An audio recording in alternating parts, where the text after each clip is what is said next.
Bueno,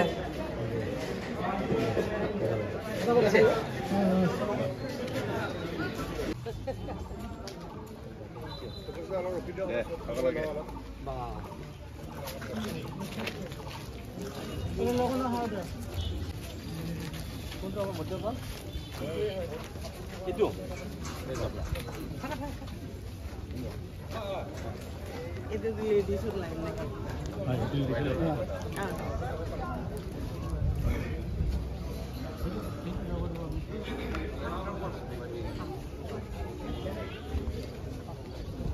No, cuma ladies itu beda boleh. 1 to 9. This is brothers. 2, 3, 6. This is number.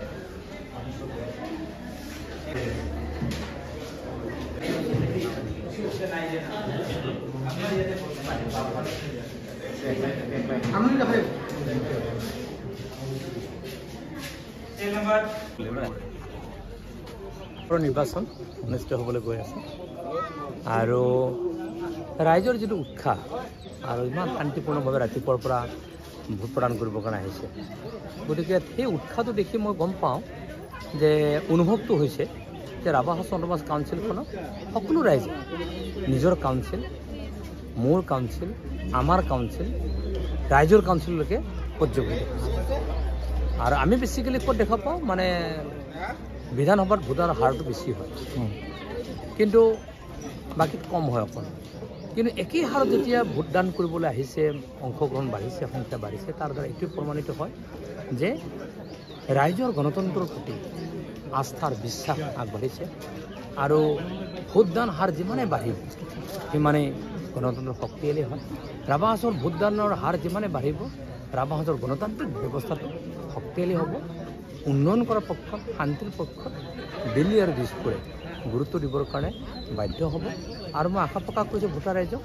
তেখেতসকলে সুন্দৰভাৱে যি ভোটদান কৰিবলৈ আহিছে তাৰ কাৰণে মোৰ শুভেচ্ছা থাকিল কৃতজ্ঞতা থাকিল আৰু এটা সুস্থিৰ আৰু সুশৃংখলিত আৰু পৰিকল্পিত এখন চৰকাৰ এনডিএৰ নেতৃত্বত ৰাভা হাউচৰ যৌথ সংগ্ৰাম সমিতিৰ উদ্যোগত হ'ব বুলি মই আশা প্ৰকাশ কৰিছোঁ আৰু সকলো ভোটাৰ ৰাইজক শান্তি শৃংখলাবদ্ধ বজাই ৰাখি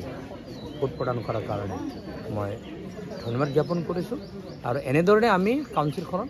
হাঁহিৰ এটা পৰিৱেশ সৃষ্টি হওক য'ত নেকি আমাৰ কোনো অশান্তি নাথাকিব য'ত কোনো সংঘাত নাথাকিব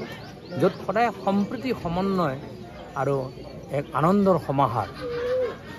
কাউন্সিলখনৰ হ'ব আৰু তেতিয়া বিকশিত অসম সুৰক্ষিত ৰাভা হাউচখনতে ৰূপান্তৰিত